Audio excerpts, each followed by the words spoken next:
नमस्कार मित्रों, ध्यान यात्रा कार्यक्रम में आप सबका स्वागत है। मित्रों, ध्यान यात्रा बहुत दिन से जारी है, आप सब लोग हमारे साथ हैं, लेकिन अभी पड़ाव नहीं आया है। और आज तो निश्चित रूप से आपको जो मिलेगा प्रसाद, प्रसादे सर्व दुखानाम हानिरस्योपजायते, वो प्रसाद अप्रतिम है। आइए चलते हैं इसी कड़ी में पूज्य महायोगी महामंडलेश्वर पायलट बाबा जी महाराज के। महाराज जी प्रणाम है आपको। तो सत्य कैसे जीवन में घटित होगा और बहुत कुछ मिलेगा, मैं इसका विवरण आज नहीं दे सकता हूं, क्योंकि महाराज श्री पूरे प्रवाह में है और जो आज आपको प्रदान करने जा रहे हैं शायद जीवन में बहुत कम संतों ने आपको दिया होगा। तो आइए चले महाराज श्री के पास सीधे, आज वो क्या क्या हीरे मोती लुटा रहे हैं आप पर, देखते हैं महाराज, सुनते हैं महाराज जी। नमस्कार प्रभु। साधकों, आप सुन रहे हैं, मैं कराने आया हूं, सुनाने नहीं आया हूं। सुनते तो चले आ रहे हैं, इसलिए मैं औरों के विषय के बजाय मैं आपको आपके विषय के पास लाने की कोशिश कर रहा हूं कि मैं आपको आपसे मिलाऊं। और आपको आपसे मिलाने के लिए आपको अपने आप को समझना पड़ेगा। सरल चीज बताता हूं आपको। एक अंधेरे रूम में, गहन अंधेरा हो, एक बल्ब जला दीजिए। प्राचीन भाषा में दीपक को जला दीजिए, आज की भाषा में बल्ब, बिजली की बल्ब जला दीजिए। क्या होगा?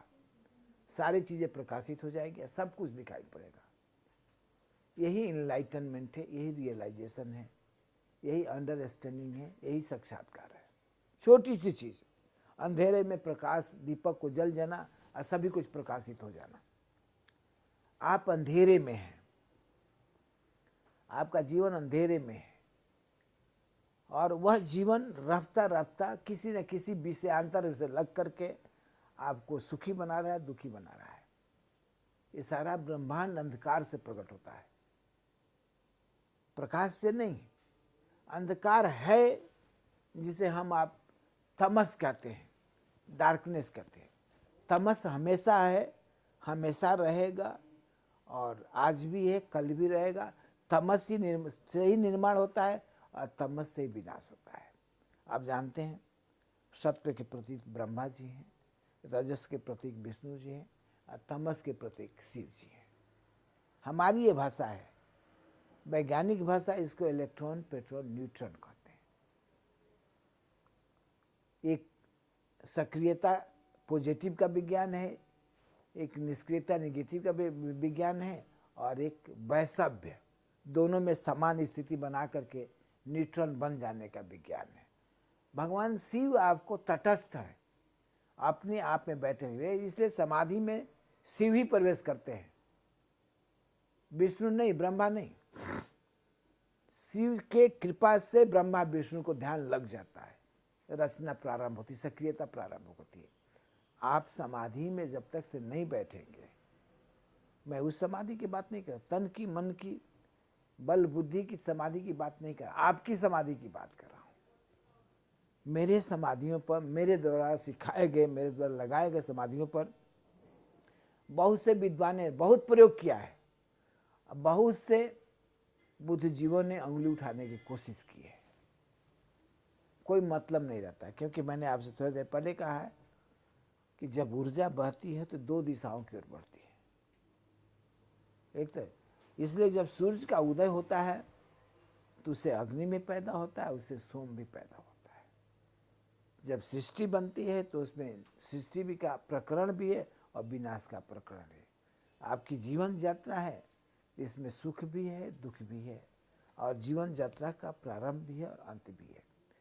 उसके अनुभूतियों का केंद्र, जो कुछ भी आपके अंदर घटा है, जो कुछ भी आपके अंदर घटने वाला है, ये सब आपको संस्कार और प्रारब्ध बनकर के आपके अंदर में संचित है। आप उसमें संचित कर्मों में परिवर्तन करने के लिए, अपने द्वारा किए गए कर्मों को बदलने के लिए, उसको सुख में, आनंद में बनाने के लिए आप धार्मिक बने हैं। आप गंगा तट पर स्नान करने जाते हैं, आप सत्संग में मोक्ष मुक्ति मांगने जाते हैं, आप योग के द्वारा अपने को तरल तारण करना चाहते हैं। ये सब जो कर रहे हैं आप अपने किए हुए कर्मों के प्रायश्चित करते हुए मुक्त होने की कोशिश कर रहे हैं, लेकिन यह संभव नहीं है। आप कितना भी योग कर लें, आप कितना भी प्रणाम कर लें, आप कितना भी भागवत की कथा सुन लें, वो कितना भी कहते रहे कि इस कथा को सुन लेने के बाद मोक्ष मिल जाएगा, चाहे 1000 बार 100 बार कर लें, आपको वो नहीं मिलेगा। संस्कार इतने कमजोर नहीं होते। वह संस्कार जो मिलियंस ऑफ ईयर्स, करोड़ों वर्षों से जो आपके अंदर संचित है, जिन संस्कारों पर आपका आने वाला कल निर्धारित है, वो संस्कार कैसे बदल सकते हैं? इससे ऐसा नहीं लगता कि आपको बहकाया जा रहा है, ऐसा नहीं लगता कि आपको फुसलाया जा रहा है। कोई आपको सम्मोहन करके, कोई आपको हाइप्नोटाइज करके, वैचारिक भाषाई अनुकरण करके, सम्मोहन करके आपसे कुछ काम लेना चाहता है। मैं आपको अगर अच्छी बातें कहूँ, आपको इम्प्रेस करने की कोशिश करूँ, इसका मतलब मुझे आपसे कुछ अपेक्षाएं हैं। सभी भक्तगण ख्याल रखें, जब कोई साधु महात्मा आपको इम्प्रेस करने की कोशिश कर रहा है, आपको प्रेज कर रहा है, आपके तरह जैसे किसी देवी देवता को आप प्रेज करते हैं स्तुति प्रार्थना में, इसके पीछे क्या मकसद है? आप उसे खुश करके उसे कुछ मांगना चाहते हैं। वैसा ही साधु संत महात्मा जिनके पास आप जाते हो, आपके बारे में, आपकी क्रियाकलापों के बारे में कुछ कह करके, प्रेस करके, वो आपसे कुछ लेना चाहते हैं। वो क्रय विक्रय है, लेना और देना है। भला उस क्रय विक्रय में आपको मोक्ष मुक्ति कहाँ से मिल जाएगी? जब आप किसी चीज को खरीदना चाहते हैं तो आप उसमें कर्म कर रहे हैं। कर्म जब कर रहे हैं तो कर्म में आदान प्रदान है, कर्म में लेन देन है, कर्म में प्रारब्ध, संस्कार और भोग सभी छिपा हुआ है। इसलिए याद रखिए कि ऐसी क्या चीज आपके अंदर घटना चाहिए, ऐसी क्या चीज घटना चाहिए जिसमें क्रय विक्रय ना हो, जिसमें लेन देन नहीं हो, जिसमें आना जाना नहीं हो, जिसमें समझौता नहीं। आप सोच सकते हैं, आप सभी लोग सोच सकते हैं, और आपको सोचना पड़ेगा। अगर आप चाहते हैं आनंद को प्राप्त करें, शांति को प्राप्त करें, तो मैं बार बार जो आपसे कहता हूँ, ठहरिए। ठहरने का भाषा सरल नहीं है, ठहरने में एक विज्ञान है। ठहरने में सिमटना है, ठहरने में संकुचित होना है, ठहरने में अकेलेपन होना है। शरीर से अकेले नहीं, केवल मन से अकेले नहीं, विचार से भी अकेले होना है, क्रियाओं से भी अकेले होना है, मंत्र विहीन होना है, क्रिया विहीन होना है, सोच विहीन होना है। आपकी सारी सक्रियताएं आपके द्वारा, आपके मन के द्वारा, आपके भाव के द्वारा, उसको आपको निष्क्रिय करना है। अगर ऐसी ठहराव आ जाए, उसी क्षण परमात्मा मिल सकता है। अगर ऐसी ठहराव आपके अंदर आ जाए, दर्शन हो जाएंगे, सत्य से साक्षात्कार हो जाएगा, भगवान की प्राप्ति हो जाएगी। इस अवस्था को लाने के लिए आपको शुद्धिकरण चाहिए, आपको प्रत्याहार चाहिए। प्रत्याहार के साथ आपके अंदर में 24 घंटे जो प्रत्याहार कर रहा है, कौन सी शक्ति है? आपने कभी खोजा? आपने कभी जाना? आप खाते पीते हो, उसको शुद्ध करके, पाचन करके, जो चीज़ नीडफुल है उसको आपको दे करके, जो केमिस्ट्री, जो ऑर्गेनिक सिस्टम आपके अंदर घट रहा है, उसमें कोई तत्व तो है जो प्यूरिफाई करता है, शुद्ध करता है। जो प्राण आपको जीवन देता है, प्राण को सुंदर ढंग से चलायमान बनाने के लिए कौन है जो प्रत्याहार करता है? योग के अंदर में प्रत्याहार, यम नियम, आसन प्राणायाम के बाद प्रत्याहार ही तो आता है। आपको प्राण का काम है जीवन देना, अपान का काम है प्रत्याहार करना, हर चीजों को शुद्ध करते मुक्ति के मार्ग पर ले जाना। आपने कभी अपान के प्रति अवेयरनेस, सजगता नहीं जगाई है।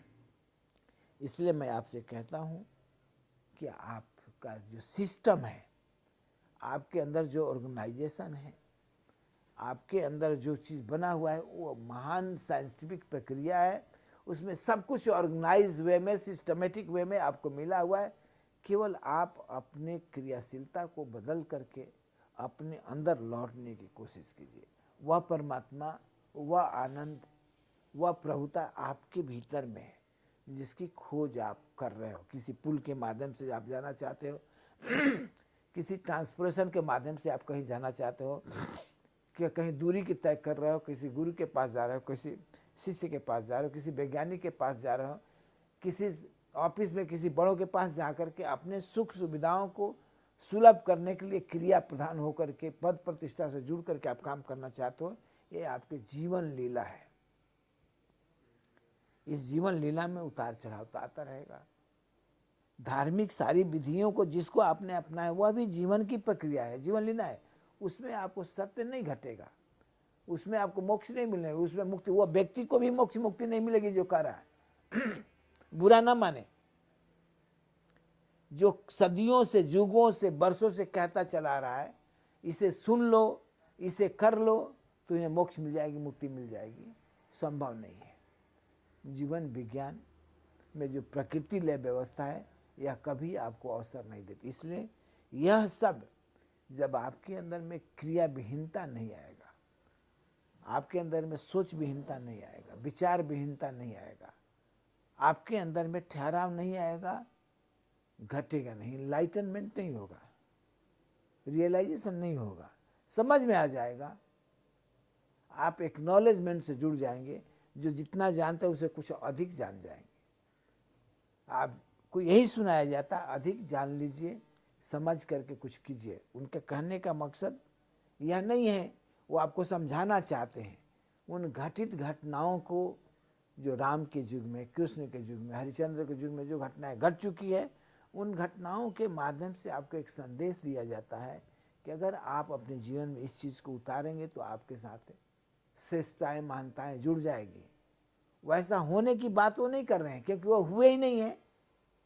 जिन्होंने पढ़ करके फिलॉसफिकल नॉलेज को प्राप्त कर लिया है उनको उनके साथ घटा नहीं है, उन्होंने इसका अध्ययन किया है और आपको मनन कराने की कोशिश कर रहे हैं। साधकों, घटने देने के लिए तो छोड़ना पड़ता है, खाली होना पड़ता है, एम्प्टी होना पड़ता है, अकेले होना पड़ता है। और आप किसी भी विधि से आप गौर से उस पर निरीक्षण करेंगे, भक्ति के मार्ग से, योग के मार्ग से, आपको पूजा पाठ के मार्ग से, मंत्र जाप के मार्ग से, पठन पाठन के माध्यम से आप कोशिश करेंगे तो एकत्व स्थापित करके उसे सेपरेशन की बात कही जाती है। हमेशा एक घट जाता है, सुनाने वाला अपनी दिशा की ओर जाता है, सुनने वाला अपनी दिशा की ओर जाता है।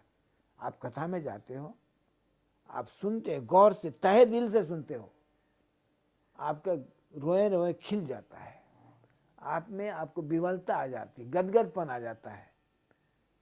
ये सब आ जाने के बाद वह भी छोड़कर आपको गदगदपन छोड़कर चला जाता है, कथा कहने वाले भी आपको छोड़कर चला जाता है, आप भी उनको छोड़कर चले जाते हो।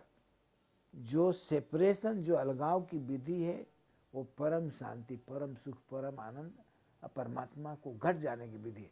उस खालीपन में घटेगा, लेकिन आपने अपनी दृष्टा भाव को, आपने अपने साक्षी भाव को, आपने अपने अंदर की अवेयरनेस को, टू लिव विथ अवेयरनेस, साक्षी बन के जीने के भाव को छोड़ दिया है। आप उसको सत्य समझने लगते हैं जो आपको कहा जाता है।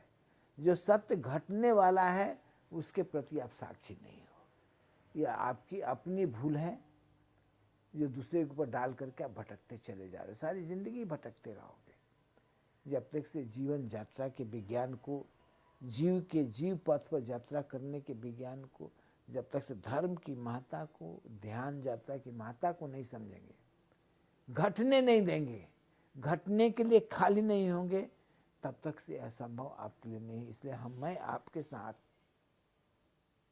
आपको यह कहने के लिए आया हूं कि आज आप एक ऐसी दिशा की ओर चले जा रहे हैं। आपके सामने वैज्ञानिक कुछ कह रहे हैं, आपके सामने धार्मिक गुरु लोग कुछ कह रहे हैं, आप नहीं सुन रहे। ये सब आपको तैयार होने के लिए कह रहे हैं, आप तैयार हो जाइए। विश्व सृष्टि के बाद, सृष्टिमय जीवन जीने के बाद यह विश्व आपको उस अंधकार में डूबने की कोशिश कर रहा है। आज ये कहा जा रहा है कि 2012 से लेकर के 2024 तक क्या होने वाला है। आज वैज्ञानिकों, ऋषि मुनि ने कहना शुरू कर दिया है कि प्रकृति जो है, जिसने प्रकृति जीव बन करके यात्रा कराने का मार्ग खोला है, जिस प्रकृति ने अपने गुणों के महत्व से संरचना की है, वह अब सिमट रही है। इससे सारा विश्व ग्लोबलाइज होने की कोशिश कर रहा है। सारा विश्व यूनिवर्सल विचारों को एकाकार करने की कोशिश कर रहा है कि विश्व को पता चल गया है कि सारा विश्व वार्मिंग हो रहा है, सारा विश्व फ्रीजिंग होने जा रहा है। दो ही चीजें हैं, अमृत में समा करके सब लोग आराम करने लगे, या आपको अग्नि में सब लोग तड़प करके रह जाए। दो दिशा में, एक दिशा क्यों? कभी कोई कहता है सारा विश्व वार्मिंग कर रहा है, कभी कोई कहता है सारा विश्व आपको फ्रीजिंग कर रहा है। आप अपने में देखिए, आपके नाभि पर क्या हो रहा है। आपका नाभि का तापमान बढ़ करके सारे शरीर को अपने केंद्र में लेने की कोशिश कर रहा है, या कंठ का तापमान फ्रीज करके आपके सारे अंग प्रत्यंग को अपने अधीन लेने जा रहा है। आपका जो सोम है, आपका जो अमृत है, कंठ पर बैठा हुआ है, और आपका जो अग्नि तत्व है, नाभि पर बैठा हुआ है। किस माध्यम से आप इस दोनों को वैसव्य स्थापित कर सकते हैं? योगी लोग तो रहे नहीं, ऋषि लोग भी नहीं रहे। जितने योगी जन हैं, जितने ऋषि मुनि महात्मा हैं इस पृथ्वी पर, भारत पर, हम ऋषि मुनियों का देश है। यह देश आपको साधु महात्माओं से खाली नहीं होगा। लेकिन दुर्भाग्य है, आज वे ऋषि मुनि होने लगे हैं जो आपको देने की बजाय आपसे अपेक्षा रखते हैं। आपको बातों के धनी बन करके, आपको बातों में फंसा करके आपसे छीनना चाहते हैं, आपसे लेना चाहते हैं। जिनके अंदर में एक्सपेक्टेशन है, जिनके अंदर में ये मांग है कि आप प्रसन्न होकर उनको कुछ दान दक्षिणा दें, वे खाए पिएंगे कैसे, रहेंगे कैसे? विदाउट स्वावलंबन, कहते एक स्वावलंबन व्यक्ति ही आपको दे सकता है। प्रभुता एक स्वावलंब है, प्रकृति एक स्वावलंबन है। प्रकृति देती चली जाती है, नदियां बहती हैं, देती चली जाती हैं, हवा बहता है, देता चला जाता है, अग्नि जलता है, अपना काम करता चला जाता है, आकाश स्थिर है, अपना काम किए चले जा रहा है। लेकिन हम सब मानव कब दे सकते हैं? जब हम आकाश बनेंगे, जब हम आप पृथ्वी बनेंगे, जब हम आप सागर बनेंगे, जब हम अपने अंदर के सागर के साथ एकत्व करेंगे, जब हम अपने अंदर के पृथ्वी के साथ एकत्व स्थापित करेंगे, जब हम आप अपने अंदर के आत्मीयता के साथ एकत्व करेंगे, तब हम दे सकते हैं। जब हम ये कर लेंगे तो हमारी एक्सपेक्टेशन नहीं होगी, हमारी मांग नहीं, हमारी मांग से खत्म हो जाएगी। हमारे आपको तो ये कहा जाता है इच्छा विहीन हो जाओ।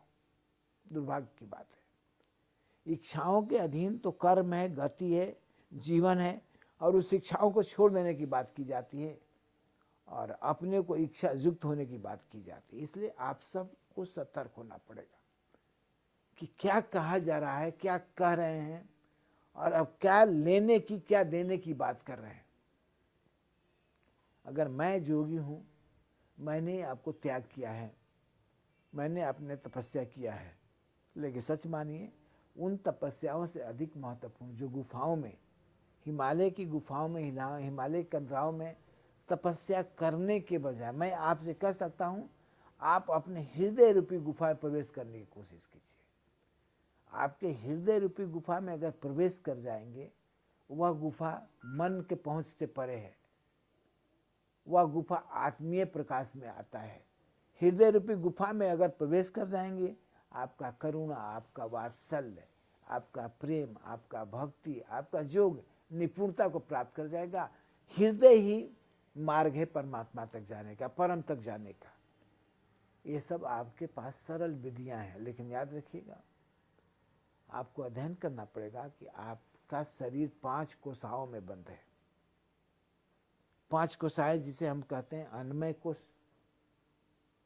जिसे कहते हैं मनोमय कोश, जिसे कहते हैं प्राणमय कोश। अन्नमय प्राणमय कोश, पहला अन्नमय है, दूसरा प्राणमय है, तीसरा मनोमय है, चौथा विज्ञानमय है, और 5वां आपको आनंदमय कोश है। अन्नमय कोश से जुड़कर आनंद की अनुभूति आप करते हैं, प्राणमय कोश से जुड़कर के आनंद की अनुभूति करते हैं, मनोमय कोश से जुड़कर के आप संसार को देखते हैं। आपने कभी भी विज्ञान को प्रखरित करने के, विज्ञान में कोश में प्रवेश करने का, जो दीपक जलती है वो विज्ञान में कोश में प्रवेश करके, विज्ञान में कोश में आनंद की अनुभूति नहीं है, विज्ञान में कोश में प्रकाशित होना है, ज्ञान से प्रकाशित होना है, बुद्धि से प्रकाशित होना है, डिवाइननेस को जागृत करना है। और ज्ञान में कोश के बाद जो आनंद आता है वो सच्चिद आनंद है। सच्चित आनंद में जाने के लिए आपको ज्ञान में कोश का वो फिर दीपक को जलाना पड़ेगा। महाराज श्री, वो दीपक कैसे जलेगा, अभी ये आपसे अभी पूछेंगे, क्योंकि दीपक तो रोज लोग जलाते हैं, कभी सूर्य को दिखाते, कभी भगवान को, लेकिन वो दीपक कैसे जलेगा जहां पर हृदय में उजियारा होगा। अभी आपने कहा हृदय की गुफा में प्रवेश करना पड़ेगा। तो मित्रों, जिन खोजा तिन पाइयां गहरे पानी पैठ, मैं बपुरा खोजन गई रही किनारे बैठ। पूज्य पायलट बाबा आपको वहां ले जाना चाहते हैं जहां वास्तविकता है, जो दिखावा है, जो लोग बता रहे हैं, संभवतः वो स्वयं नहीं समझ पा रहे कि हमें करना क्या है, लेकिन वो बताए चले जा रहे हैं। पूज्य पायलट बाबा आपको वो अनुभव गम्य चीज बताना चाहते, दिखाना चाहते, बताना नहीं दिखाना, वहां प्रवेश कराना चाहते हैं, जहां पर जाकर के उस गुफा में प्रवेश कराना चाहते, जहां पर गुफा में जाकर के वो ज्ञान की ज्योति प्रज्वलित होगी, और तब आप उस ज्ञान की ज्योति में बैठ करके अपने आप को संवार सकेंगे, अपने आप को जान सकेंगे, और यही ध्यान यात्रा का लक्ष्य है। महाराज जी, पूज्य महाराज श्री हमारे साथ में हैं, आप लोग भी जुड़े रहें इस ध्यान यात्रा में। धन्यवाद, नमस्कार।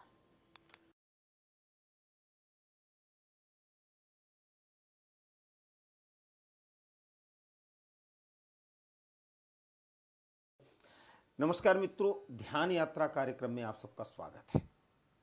मित्रों, जो प्रसाद मिल रहा है और जो दिशा निर्देश मिल रहे हैं ध्यान यात्रा के माध्यम से, अप्रतिम है। बहुत जगह बहुत से लोगों से आपने बहुत बातें सुनी होंगी, लेकिन कुछ कड़वी सच्चाई, कड़वी दवा कड़वी होती है ना, फायदा करती है।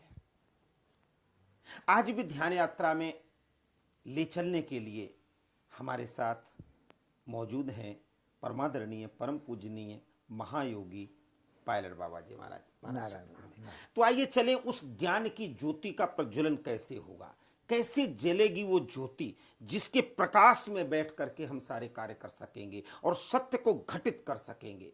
ग्लोबल वार्मिंग और वार्मिंग और जो फ्रीजिंग बताया है महाराज श्री, अभी इसके भी बहुत से परत दर परत रहस्य हैं, उनका भी निरूपण करेंगे। तो आइए चलते हैं सीधे महाराज श्री के पास, उन्हीं से पूछते हैं किस प्रकार ये जगत सुरक्षित रहेगा जब इतनी घटनाएं घटने वाली हैं, जैसा कि संत पहले से ही देख लेते हैं क्या होने वाला। महाराज श्री, आप सब कुछ देख रहे हैं, तो इससे बचा कैसे जा सकता है और क्या क्या उपाय करने चाहिए, और वो ज्योति जो प्रज्वलित करने की आपने बात हुई, कैसे ज्योति प्रज्वलित हो? प्रभु, हम सभी देख रहे हैं, हम सबको वो दिव्यता मिली हुई है। कोई विज्ञान के माध्यम से देख रहा है, कोई ध्यान के माध्यम से देख रहा है, कोई योग के माध्यम से देख रहा है, कोई ज्ञान के माध्यम, सभी उस भविष्य की ओर झांकने की कोशिश कर रहे हैं। सारे एस्ट्रोलॉजी विज्ञान है ये समझने की कोशिश कर रहा है कि क्या होने जा रहा है, कौन ग्रह कब किसके साथ समझौता कर रहा है, कौन सा ग्रह कब किसके साथ मिलकर के मशवरा कर रहा है, कौन ग्रह दूरी बना करके किससे क्या कर रहा है, ये सब घट रहा है प्रकृति में। और मनुष्य का मन, जो एस्ट्रोलॉजर मन है वो अपने ढंग से देख रहा है, जो मैथमेटिशियन मन है वो अपने ढंग से देख रहा है, जो साधु संत का मन है अपने ढंग से देख रहा है, और जो आपको वैज्ञानिक मन अपने मन है। सबके अंदर में मन है, खोज करने वाला मन है, सुनाने वाला मन है। और याद रखिए, जहां तक मन है वहां तक सत्य नहीं है। जहां तक मन है वहां तक सत्य नहीं है। सत्य नहीं है, नहीं है, क्योंकि मन एक ऑर्गेनाइजेशन है। मन एक ऐसा ऑर्गेनाइज व्यवस्था है, मन एक ऐसा सम्राट है जो किसी से राज्य को छीनकर खुद राजा बन चुका है। उसको खुद डर लगता है कि मेरा राज्य छीना ना जा सके। इसलिए हमेशा मनुष्य को परिस्थितियों का, स्थितियों का, दिशा काल का दास बना करके रखता है। मन हमेशा मनुष्य को गुलाम बना कर रखता है। एक वैज्ञानिक मन है, गुलाम है। वो खोज तो सकता है, एटॉमिक खोज तो कर लिया, रासायनिक खोज तो कर लिया, लेकिन उपयोग करने की क्षमता उसके अंदर में नहीं। वो राजनीतिज्ञों का गुलाम बन गया। खोजा उसने, उपयोग कौन किया? किसी दूसरे ने। राजनीतिज्ञों ने उपयोग किया है। किस लिए? Power politics. एक साइंटिफिक आदमी पावर पॉलिटिक्स में नहीं फंस सकता है। एक महात्मा है, उन्होंने अपना शरीर के, अपने मन का मंथन किया, उससे मन के सपेषण, विकर्षण, विकेंद्रीकरण क्रियाओं को जाना। राम में बनाया, कृष्ण में बनाया, ईसा में बनाया, मोहम्मद में बनाया, लेकिन उस संत का उपयोग कौन कर रहा है? दूसरे लोग, राजनीतिक। इसमें हिम्मत नहीं, इसने ये भी आपको समाज का अनुयायी बन गया। तो जहां तक से हम लोगों ने अध्ययन किया और उसे उतारने के यही देखा गया कि मनुष्य को मन ने कमजोर बना दिया। आपके उपयोग क्यों नहीं कर पाए लोग? आपने ऐसी धारणा कैसे सुदृढ़ की, वही बताएं। ऐसा होता है प्रभु, जब हम आप चाहे मैं, चाहे बच्चे, चाहे जितने साधक बैठे जो सुन रहे हैं, हम आप जब खोजने के लिए निकलते हैं तो लक्ष्य की ओर जाते हैं। हमारा लक्ष्य होता है परमात्मा की प्राप्ति। परमात्मा की प्राप्ति में जब हमारे आपके अंदर में डिवाइननेस डेवलप करता है, मान देवत्व की प्राप्ति होती है, जब मानवीय जोनि से हम ऊपर की जोनियों में प्रवेश करते हैं, अजोनिज बनते हैं, उस वक्त हमारे साथ सिद्धियां आती है। वो सिद्धियां हमें आपको बुद्धिमान बनाती हैं। वो सिद्धियां हमें आपको विभिन्न प्रकार की शक्ति से जोड़ देती हैं, जिससे हम लगते हैं लोगों को क्योर करने। जीसस को प्रसिद्धि कैसे मिली? हीलिंग से। ईश्वरत्व की प्राप्ति से जीसस को प्रसिद्धि नहीं मिली कि उसने ईश्वर को पा लिया। उसे समाधि को प्राप्त करके तो बाद में मरने के बाद समाधि को प्राप्त करता है ना आपको। लेकिन जब मार्ग में चलो उसे सिद्धियां मिली है लोगों को क्योर करने का। जब दुखी इंसानों को, अपाहिजों को, लूले लंगड़े को जो कोई ठीक करने लगता है ना, सिद्धियां हैं। जैसे आज के जोगी लोग जैसे आपको दवाइयां बेचने लगे, चमत्कार। चले तो प्रभु के खोज में थे, उनका मार्ग था ईश्वर की खोज, ज्ञान की प्राप्ति। उस दीपक को जला लेना जो उसके अंदर में है, जो बुझा हुआ है, उसके जलने से पहले उनका मन प्रकाशित हो गया, उनका मन दिव्यता से जुड़ गया, उनको जड़ी बूटियों का ज्ञान हो गया, उनके योग का वह विज्ञान मिल गया जिसको लोगों को हील कर सकते हैं। फिर जो वो आपको हीलर बन गए। भटक गए? भटके नहीं, उन्होंने अपने को प्रभुता से संपन्न करने की प्रक्रिया में लगा दिया। वो भोग उनको जो चाहिए था मिल गया, उनको शरीर का भोग चाहिए था, उनके मन का अभिमान चाहिए था, उनको मिल गया, अपार संपदा मिल गई, विशाल मठ मंदिर बन गए, आपको लाखों करोड़ों लोग उनसे जुड़ गए। इससे आगे उनको चाहिए नहीं। अगर इससे आगे उनको चाहिए तो रामकृष्ण परमहंस बने होते हैं। वो यात्रा आगे की है। हाँ, कहता जो मन के आयाम के उस पार जा सकता है, जो मन के खूबियों के साथ जुड़ जाएगा तो संसारी है। जैसे बच्चे हैं, इनको कैमरा की टेक्निकल आ गया, डायरेक्शन का टेक्निकल आ गया, तो ये अपने डायरेक्शन, अपने कैमरा में निपुणता प्राप्त करके इससे उपलब्ध सिद्धियां से अपने को सुरक्षित व्यवस्थित कर सकते हैं और फेमस हो सकते हैं। हाँ, जहां इनको थोड़ा सा ज्ञान होगा, थोड़ा सा इसमें ज्ञान होगा कि अरे बहुत किया, चलो और आगे बढ़े, तब तो इसे फेंक करके आगे बढ़ सकते हैं। अनंत कहे ठीक है, बहुत व्यवस्थित है, सुलभ है, सुरक्षित है, सब कुछ मिल रहा है, क्या करना है। ऐसे ही योग मार्ग में, ज्ञान मार्ग में है कि जो परम की खोज में चला है, सत्य को घटाने चला है, अगर मन के सीमाओं में है तो ऐसे ही बच्चों की गृहस्थी है। बाबा जी, आप अभी भी महीनों उस कड़कड़ाती बर्फ में रहते हैं, तो आप क्या खोज रहे हैं अभी? नहीं, हमारी कोई खोज नहीं है। एक बार मिल गया, हम लोग व्यवस्था में नहीं है, हमारे इर्द गिर्द कोई व्यवस्थापक लोग नहीं है, हमारे इर्द गिर्द कोई चपरासी नहीं है, कर्मचारी नहीं, कोई सेक्रेटरी नहीं है, कोई पीआरओ नहीं है, कोई मैनेजमेंट नहीं, अकेला। मैंने, हमारा खोज ये है कि मैं अकेले रहूं, मेरा अकेलापन कोई बंधन में ना डाले। तो आपका मन भी करता है ना, तब आप उत्तरकाशी, गंगोत्री, पता नहीं कहाँ होते, ढूंढे नहीं मिलते, तो मन ही करता है ना आपका कि हम वहां चलें? जी नहीं, नहीं। मन हमें नहीं नचा सकता।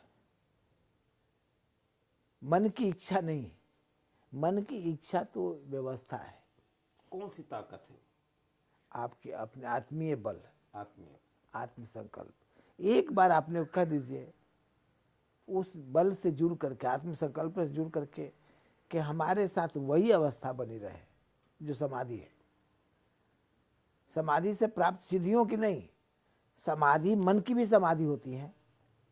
मन संप्रगात समाधियों से जुड़ करके सवितर्क समाधि, सविचार समाधि, मन आपको अस्मिता समाधि, आनंद समाधि में घूमता है, संसार में रहता, कई एक जोनी तक जाता है। सॉरी, मन आपको कई एक जोनियों को लेकर के, मैं उसी चीज को साधकों से कर रहा हूं, तुम्हारे में क्या कमी है कि अभी भी कोई तुम्हें प्रभाव में ले सकता है। तुम्हारे में कोई कमी तो है, अभी कोई गुण तुम्हें दबा सकता है, तुम्हारा गुण तुम्हें दबा सकता है, इसलिए कि तुम हृदय गुफा में प्रवेश नहीं किए हो सकता है बाहर के दर्जनों गुफा में प्रवेश किए होगे, तुम हृदय रूपी गुफा में अभी तूने प्रवेश नहीं किया। वह आनंद, वह सुख, वह शांति, वह परम शांति तुम्हें नहीं प्राप्त हुआ है। मन के किसी गुफा में तुम घूम रहे हो, मन के उस गुफा में जिसमें जाकर के कोई तुम्हारी ऊर्जा जाग जाती है, कोई तुम्हारा सुपरवाइजिंग सेक्शन जाग जाता है, तुम उसके हेड बन जाते हो, तुम्हारे अंदर वो सारे नर्वस ऑर्गेनाइजेशन सिस्टम तुम्हारे अधीन काम करने लगता है, तुम हीलर बन जाते हो, तुम आसन प्रणाम सिखाने लगते हो, तुम सत्संग करने लगते हो, ज्ञान बांटने लगते हो, तुम भूल जाते हो कि अभी लक्ष्य बाकी है। इसे इन साधकों से ये कहना है कि तुम किसी के गुणों को देख करके उसकी प्रशंसा में अपने जीवन को मत बिताओ, उसकी स्तुति मत करो, उसकी प्रार्थना मत करो।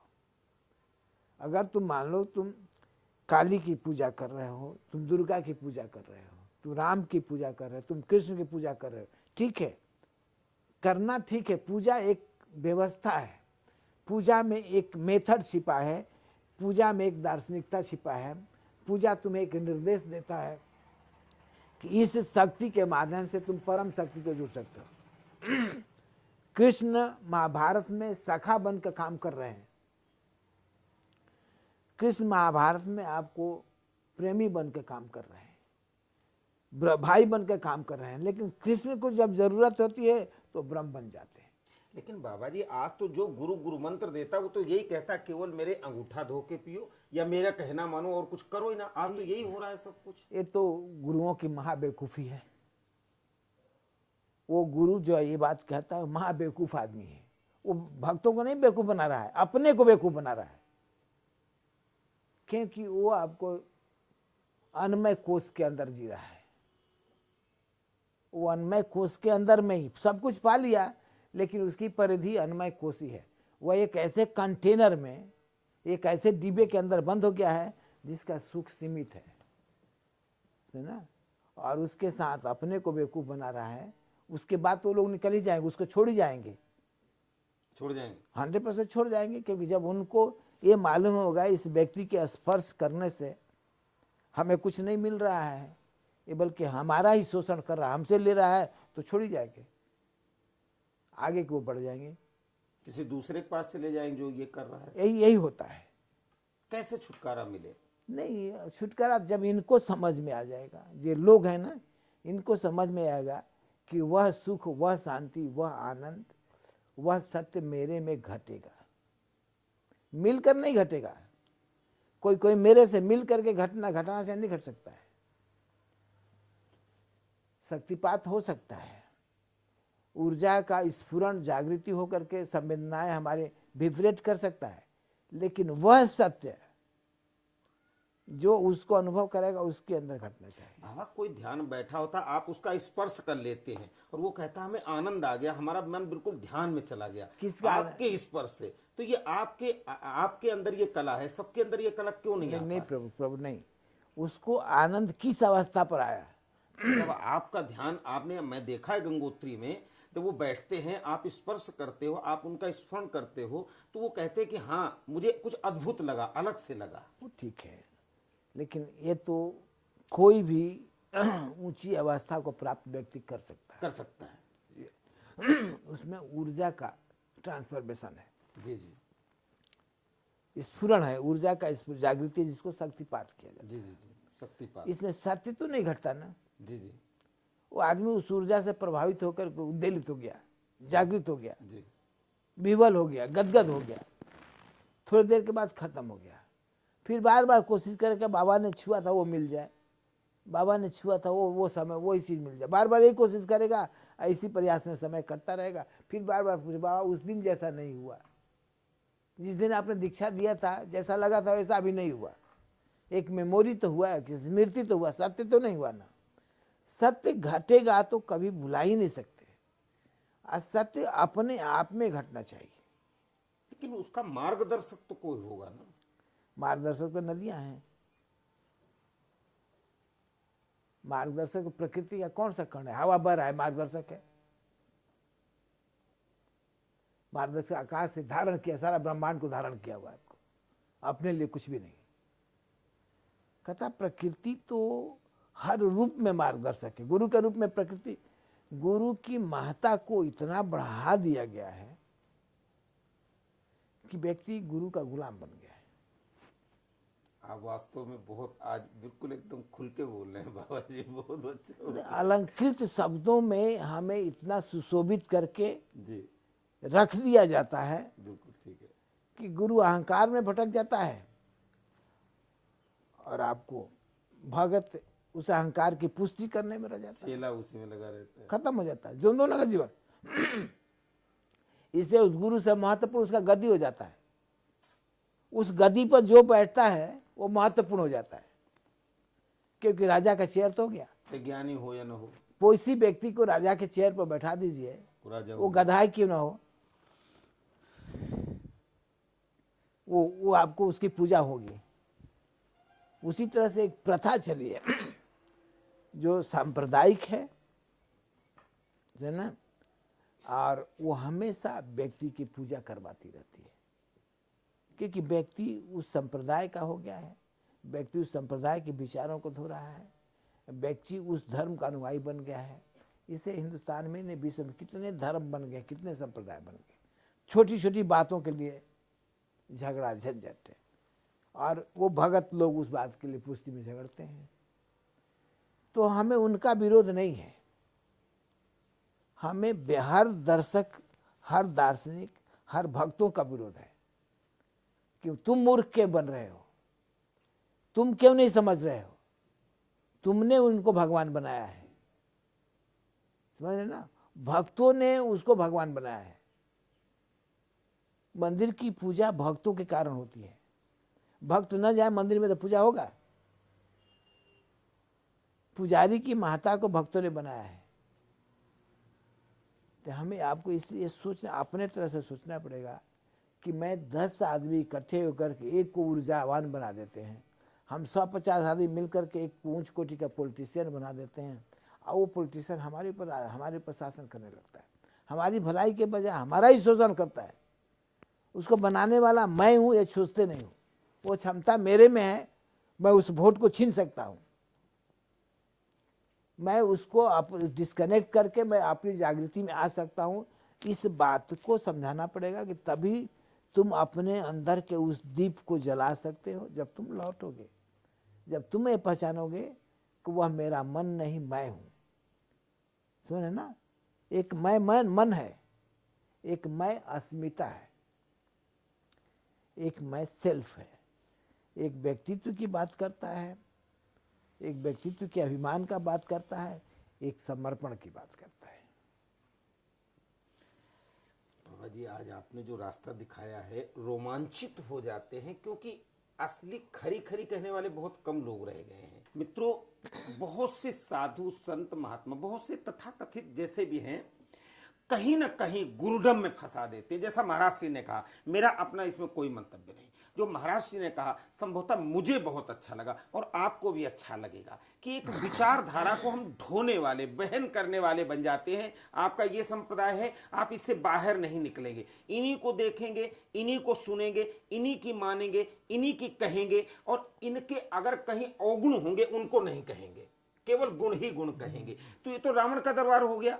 रावण के दरबार में जो भी बैठता था रावण की प्रशंसा करता था, और जो नहीं प्रशंसा करता था उसको बाहर निकाल दिया जाता था। अंधकार तत्व तमस हो गया। तो ये कहीं ना कहीं इस व्यवस्था में बदलाव कैसे हो, जुड़े रहें आप हमारे साथ ध्यान यात्रा में। बाबा जी से अभी ये भी पूछेंगे कि कैसे बदलाव होगा, क्योंकि इसको करने के लिए कोई न किसी को तो आगे निकलना पड़ेगा।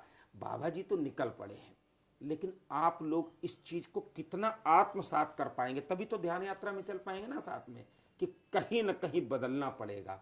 और क्या क्या चीजें हैं और क्या क्या लेना पड़ेगा, आपको क्या क्या मार्गदर्शन मिलेगा। जुड़े रहें ध्यान यात्रा में। धन्यवाद, नमस्कार।